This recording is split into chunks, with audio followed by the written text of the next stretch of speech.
What would it mean for your local school and the learning of the children that attend it if they could reliably and consistently add $3, $4, $5 million to their bottom lines? Look, it's a common complaint that schools are under-resourced. The assumption is that governments should invest more in education, pay teachers more, and put more money into resource a school's various learning needs, whether that's for buildings, IT infrastructure, operating expenses, and anything else that would contribute to the needs of ensuring quality learning occurs for the students. But is this actually the government's problem to solve? If we look at the organisational leadership in the professional world, it is not the role of the chief executive to manage administration, operating expenses, or day-to-day operations. While they have an overarching oversight of these areas, this falls to the chief operating officer or chief financial officer primarily, and the division managers that work below them. Now, if the CEO is heavily involved in making decisions in these areas, they send a message that they lack trust in their team and end up creating an environment of micromanagement that ultimately leads to a crappy workplace that lacks trust, poor staff retention, and an inefficient use of human resource. Among the different aspects of what CEOs actually do in the professional world, one of the main elements is ensuring the organisation's gross funding needs are met. They do this in a number of ways, including negotiating debt, strategic partnerships, planning for growth, and approving new income innovations. Why do we then assume the role of a principal is any different? I'm going to put it to you today that ultimately, I believe it is the responsibility of a principal, in partnership with their school's board, to ensure a school has the funding to meet their needs. But how do they do that without just moaning to governments or the education ministries that they need more money? It's unlikely to work for any other industry, so why should it work for education? Now, schools attract funding from a range of sources, so let's have a look at some of the most popular outside of government funding and see how effective they are at meeting the school's funding requirements long term. The first is parent donations or school fees. Now, most schools ask for top-ups of funding from the families of the students that are attending, despite the fact that they give no extra value for that funding. Add to that the insult that effectively parents are then paying double for the same service because they are already paying for education as one of the largest component spends from the taxes they pay. And then they're asked to pay again, often quite forcefully and with very little empathy from the school regarding whether that is affordable for those parents or not. The second is alumni associations, and they often exist on the premise that as an alumni, we hope you have good feelings towards the school, and so the school asks you to open your wallet and donate lots of your money without us giving you anything really in return, except maybe a reunion every 10, 20, 25 years. Now, a third way, some schools own housing or other property that they can collect rent on. Now, if they are lucky enough to have owned this for a long time and have little or no debt against the properties, this can be a good source of regular income, although it's unlikely to be a massive figure. The challenge is for schools that don't have this already set up, it is prohibitively expensive to start in this space, and restrictions on how schools use funds may mean they are not allowed to start in this space. And the fourth, more and more we see schools on-charging for any activity they don't regard as their core business. This could be, as an example, like school balls. And in fact, I've seen examples of these being weaponized to hustle the parents for any unpaid donations. Now, the challenge with on-charging is it is effectively a cost-meeting exercise. So it's level, and it's a bad look if it were to generate extra income to be used anywhere else in the school. Could it be then that the problem with all of these funding solutions is they are not value-centered? Now, what do I mean by that? They don't provide a great value proposition. They're not selling or providing an exchange of significant value for the money the school is trying to get their hands on. And that is the heart of where I see the problem. Now, I was a teacher for 20 years, and in that time I heard other teachers, school leaders, union reps, and even union negotiators say time and again that teachers were highly skilled, valuable people that could earn more money if they left teaching and entered other industries. But many haven't left, and if they really could earn more, do you not think they would have gone for it if they could? I believe there are two parts to the solution for this problem. The first is schools don't understand who their customer is.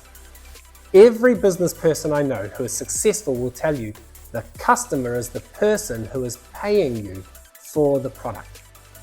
The children who schools work with have no money, so they are not the customer. The customer is the very governments, education ministries and parents that schools are fighting and moaning to, which, while they behave in this way, puts tension on their customer relationship. That means the student, or rather student learning, is the product. It's the value exchange that solves the customers, in this case the parents and society's problem of providing a well-educated, skilled workforce for the future.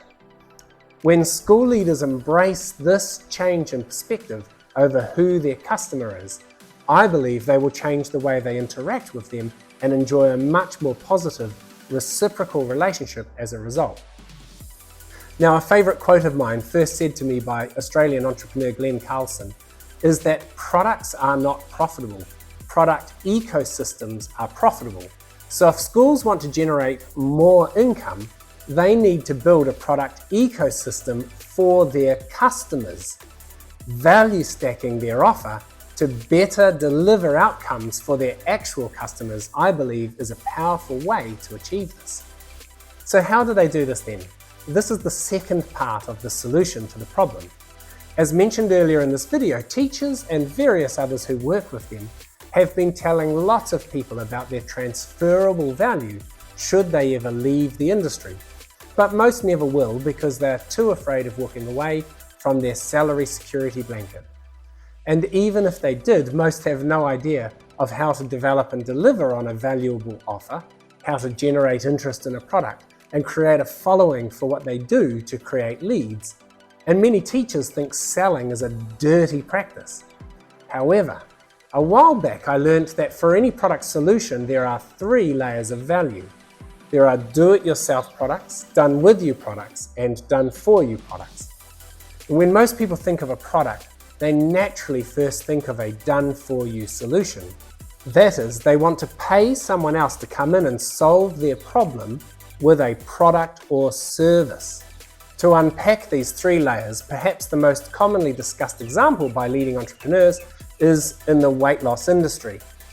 So a do-it-yourself product would be like a book or a short course where some information is supplied and it's wholly up to the person to try and put that into practice. A done-with-you example would be a physical trainer or some kind of coach. Now, they're going to be more expensive than a do-it-yourself model. It's going to take time and effort from you, but you are very likely to achieve the outcomes because it's done in an environment of learning, performance and accountability. And a done-for-you solution would be liposuction, where you pay money and someone else does all of that work. You go to sleep, wake up, and you've instantly lost all that weight.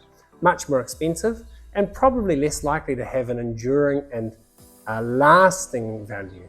When I learned about this principle of 3 layers of value, what struck me is done-with-you businesses are at their heart education solutions, and therefore teachers are well positioned to create and deliver high-value done-with-you businesses. These types of business are often highly profitable and can be set up to deliver exceptional value for next to no upfront costs. That means they can be built for the closest thing to no risk that's possible.